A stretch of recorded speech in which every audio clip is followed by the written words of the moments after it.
Hey, this is Ranjan review by চ্যানেলে আপনাদের স্বাগতম। আজকের ভিডিওতে কথা বলবো আসলে প্রত্যেকটা সিনেমার টিজার নিয়ে। আমাদের সামনে কিন্তু অলরেডি এসে গিয়েছে দমের teaser, pressure cooker, Banalata express এবং পিনিক্স সিনেমার টিজার। এখন পর্যন্ত আসা বাকি বহুল প্রতীক্ষিত রাক্ষস এবং প্রিন্স সিনেমার টিজার, যার জন্য দর্শক আসলে অনেক মুখিয়ে রয়েছে। তাছাড়া গত ভিডিওতে আমরা ডিটেলসে আলোচনা করতে পারিনি দম সিনেমার টিজারটা নিয়ে, কারণ আমাদের ক্যামেরাতে তেমন একটা চার্জ ছিল না। তো আমাদের দর্শকরা আসলে অনেক বেশি মর্মাহত হয়েছে এই জিনিসটার জন্য যে কথা বলতে চেয়েও কেন আমরা দম সিনেমা নিয়ে আরও বেশি কথা বলতে পারলাম না। তো সমস্যা কিন্তু একটুও নেই, আপনাদের সাথে এই ভিডিওতে কথা বলবো দম সিনেমার ডিটেলস ভিডিও নিয়েও। তাছাড়া কথা বলবো কোন টিজার কোনটার থেকে বেটার হয়েছে। তো প্রথমে আপনাদেরকে একটা নিউজ দিয়ে নেই প্রিন্স সিনেমার আপডেট নিয়ে। প্রিন্স সিনেমার টিজার হয়তো 11 তারিখ আসতে চলেছে। যতটা শোনা যাচ্ছে প্রিন্স সিনেমার ট্রেলারও নাকি দেখে ফেলেছে অনেকে। তো শাকিব খানের প্রিন্স সিনেমার বিষয়ে অনন্য মামুন তার ফেসবুক পোস্টে জানিয়েছে, সব জটিলতা শেষ, সেন্সরে যাচ্ছে প্রিন্স, যে ট্রেলার দেখছি সবার ঘুম হারাম হয়ে যাবে। এরপর আসি রাক্ষস সিনেমার কাছে। হ্যাঁ, সিয়াম আহমেদকে একটা ভিডিওতে দেখতে পেলাম, তাকে কিন্তু ভাই ভয়ঙ্কর লাগছে, তার যে হাঁটার স্টাইলটা, এইটা যদি বিগ স্ক্রিনে না দেখি তাহলে হয়তো মিস করব। এই জিনিসটা আমাকে অনেক বেশি এক্সাইটেড করছে সিনেমা হলে যাওয়ার জন্য। একটা লিগ ভিডিও ভাইরাল হয়েছে যেখানে সিয়াম আহমেদকে দেখা যাচ্ছে স্যুট পরা অবস্থায় সে একটা রাস্তা দিয়ে হেঁটে আসতেছে। তাছাড়া রাক্ষস সিনেমার সেট যে খুবই বড় হতে যাচ্ছে, এর যে স্কেল খুবই বড় হতে যাচ্ছে, সেটা কিন্তু মেহেদী হাসান হৃদয় নিজেও বলেছে। কিন্তু একটা সমস্যা হচ্ছে রাক্ষস সিনেমা থেকে কোনো প্রমোশনাল কন্টেন্ট এখন পর্যন্ত রিলিজ করা হয়নি। এরপরে যদি প্রিন্স সিনেমার টিজার বা ট্রেলার বা গান যে কোনো কিছু রিলিজ করা হয়, এরপরে যদি আসলে রাক্ষস সিনেমার কোনো কিছু রিলিজ করে, তাহলে কিন্তু রাক্ষস সিনেমা কোনো ভাতই পাবে না। কারণ তখন আলোচনা করবে মানুষ প্রিন্স সিনেমাটা নিয়ে, আর শাকিব খানের ফ্যান বেস তো আপনারা জানেনই। তাই রাক্ষস টিমের উচিত প্রিন্স সিনেমার আগে কোনো কিছু আসলে দিয়ে দেওয়া, যেটা রাক্ষস সিনেমার জন্য মানুষকে অনেক বেশি এক্সাইটেড করবে। তো এত কিছুর পরে আমরা এখন কথা বলবো এই যে 4টা সিনেমার টিজার এসেছে সেই টিজারগুলো নিয়ে। প্রথমেই কথা বলি পিনিক্স সিনেমার টিজারটা নিয়ে। এই সিনেমার টিজারটা নিয়ে মানুষের কিন্তু তেমন কোনো এক্সাইটমেন্ট ছিল না, তবে টিজারটা আসার পরে টিজার কাট এবং এর যে সাউন্ড ডিজাইন, তাছাড়া এর কালার গ্রেডিংসটা দেখে কিন্তু মানুষজন পছন্দ করেছে। মানুষ যেইভাবে আসলে এটাকে হেলায় ফেলায় নিচ্ছিল, টিজারটা আসার পর কিন্তু মানুষজন মোটামুটি এই সিনেমার টিজারটাকে ভালোই দাম দিয়েছে, আর মানুষজন এটা নিয়ে আলোচনাও করেছে। তো এই 4টা সিনেমার টিজারের মধ্যে পিনিক্স সিনেমার টিজারটাকে রাখবো আমরা 4 নম্বরে।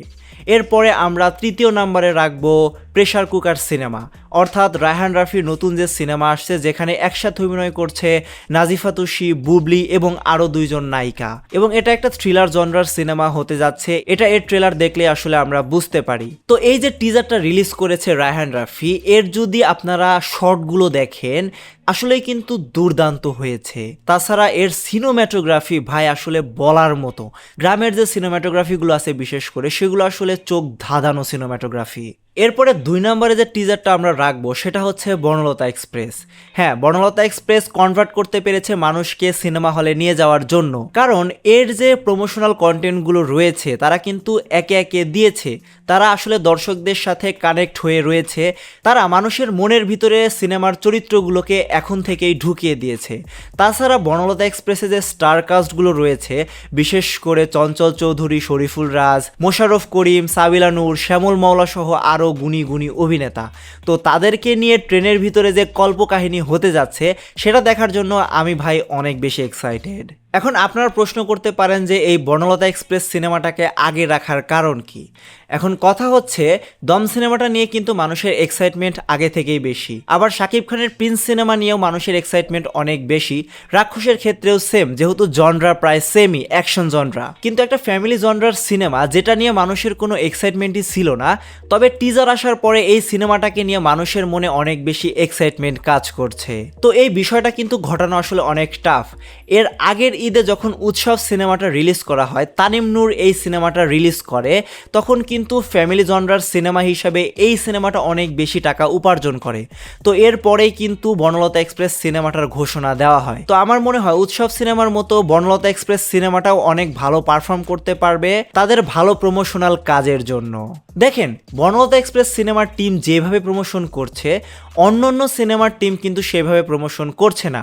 রায়হান রাফি যদিও শুরু করেছে, বাট অন্য যে বড় বিগ বাজেটের সিনেমাগুলো রয়েছে তারা কিন্তু এখন পর্যন্ত কোনো কন্টেন্ট রিলিজ করছে না। দম যদিও একদিন আগে রিলিজ করেছে, বাট প্রিন্স এবং রাক্ষস এত বড় বাজেটের সিনেমা, তারা কিভাবে এই প্রমোশনাল কন্টেন্টগুলো আসলে মিস করে যাচ্ছে? 10 দিন আগে 5 দিন আগে তারা কিভাবে আসলে এই কন্টেন্টগুলো দেবে? তো তাদের উচিত আসলে এই টিমগুলা থেকে, বনলতা এক্সপ্রেস বা রায়হান রাফির থেকে প্রমোশন জিনিসটা শেখা। তো বনলতা এক্সপ্রেসের পরে কিন্তু আসলে একটা সিনেমার টিজারই বাকি থাকে, হ্যাঁ, দম সিনেমা, যেটার জন্য বাংলাদেশের মোটামুটি 80% মানুষই হয়তো এক্সাইটেড। তো দম সিনেমার টিজারে আমরা যা যা দেখলাম সেটা নিয়ে ডিটেলসে আলোচনা করব। প্রথমেই কথা বলবো আফরান নিশোর লুকগুলো নিয়ে। 3-4টা জায়গায় আফরান নিশোকে দেখা গিয়েছে, তার লুক দেখা গিয়েছে, সেইখানে যে তার অ্যাক্টিং স্কিল, সে যে নিজেকে দিন দিন ছাড়িয়ে যাচ্ছে সেটা কিন্তু আসলে নিঃসন্দেহে বলা যায়। এই টিজারে কিন্তু আমরা একটা গুরুত্বপূর্ণ জিনিস মিস করেছি, সেটা হলো ওই যে বিলবোর্ডটা রয়েছে না, ওই বিলবোর্ডে, কালো বিলবোর্ডে কিন্তু লেখা রয়েছে যে ফ্রি বাহারুদ্দিন। তো মূল প্রশ্ন হচ্ছে এই বাহারুদ্দিনটা আসলে কে, আর আফরান নিশোকেই কেন সামনে দাঁড় করিয়ে তাকে মুক্ত করার কথা বলা হচ্ছে? তো ঘটনাটা এমন হতে পারে ওই দেশের কোনো এমন বড় টেরোরিস্টকে বাংলাদেশে আটকে রাখা হয়েছে, যার জন্য বাংলাদেশি কোনো মানুষকে জিম্মি করে সেই বাহারুদ্দিনকে আসলে ছাড়ানোই হচ্ছে তাদের মেইন মোটিভ। তো এটা নিয়ে আফরান নিশো আসলে কিভাবে ওইখান থেকে সার্ভাইভ করবে সেই গল্পটাই হয়তো আমরা দেখতে পারবো বিগ স্ক্রিনে। তো আরেকটা জিনিস নিয়ে কথা বলতে চাই এখানে, পূজা চেরির ক্যারেক্টারটা নিয়ে। আসলে কেউই পূজা চেরির ক্যারেক্টারটা নিয়ে তেমন একটা কথা বলছে না। পূজা চেরি হয়তো সাধারণ গ্রামের মেয়েই থাকবে, যেখানে আসলে আফরান নিশোর সাথে তার বিয়ে হবে এবং আফরান নিশো বিয়ে করার পরেই বিদেশে চলে যাবে। তো বিদেশে যাওয়ার পরে যখন আসলে তারা এই জিম্মিরত অবস্থায় থাকবে, তখন হয়তো বাই চান্স কোনোভাবে পূজা চেরি এই জিনিসটা জানতে পারবে। তো এই জিনিসটা জানার পরে সে হয়তো অনেক বেশি ভেঙে পড়বে, সে রাস্তায় রাস্তায় হয়তো ঘুরবে। তো সে আসলে ওইখানে যেতে পারবে কিনা সেই প্রশ্নটাও কিন্তু মাথায় আসে। তবে আমার দিক থেকে যদি বলেন, আমি হয়তো আন্দাজ করতে পারছি যে সে হয়তো সেখানে যেতে পারবে না। আফরান নিশোই হয়তো একাই সব কিছুকে লন্ডভন্ড করে সেখান থেকে বেঁচে ফিরবে। আরেকটা জিনিস যদি আপনারা খেয়াল করেন, যে তাকে গাধার ওপরে বসিয়ে আসলে ঘোরানো হচ্ছে, আর আফরান নিশোর চোখে মুখে আসলে অসহায়ের ছাপ। তো এই জিনিসটা আসলে কেন করা হয়? এই জিনিসটা করা হয় একটা মানুষকে অনেক বেশি অপমান করানোর জন্য। তো এই জায়গায় একটা জিনিস আপনারা খেয়াল করেন, যে একজন মানুষকে ভয় দেখানোর জন্য তাকে তো গুলি করে মেরে ফেলাই যথেষ্ট, বা তার সামনে গুলি দেখিয়ে তাকে ভয় দেখানো যেতে পারে। তো তাকে আসলে গাধায় চড়িয়ে কেন ঘোরানো হচ্ছে? তো এই জিনিসটা হয়তো এমনভাবে সাজানো হয়েছে যেখানে আসলে আফরান নিশোকে অপমান করাটাই মূল বিষয়। তো এই যে এতগুলো জিনিসের হিন্টস, এর পরেও কিন্তু আসলে আমরা এর মূল গল্প সম্পর্কে কোনো ধারণা পাই না। এই টিজারটার সার্থকতা কিন্তু এখানেও। তো এখন যদি দমের টিম থেকে 3-4 দিন পরে একটা গান রিলিজ করা হয়, তাহলে কিন্তু এর প্রমোশন খুব বেশি এগিয়ে যাবে। তো এই ছিল আসলে সব বিষয় নিয়ে আলোচনা। তো এখন পর্যন্ত আসা 4টা টিজার দেখে আপনি কোন সিনেমার জন্য এক্সাইটেড সেটা কিন্তু আমাদেরকে কমেন্টে জানাতে পারেন। আর রাক্ষস এবং প্রিন্স সিনেমার টিজারের রিভিউ দেখার জন্য আমাদের চ্যানেলটা সাবস্ক্রাইব করতে পারেন। ধন্যবাদ রিভিউ বাইয়ের সম্পূর্ণ ভিডিওটি দেখার জন্য।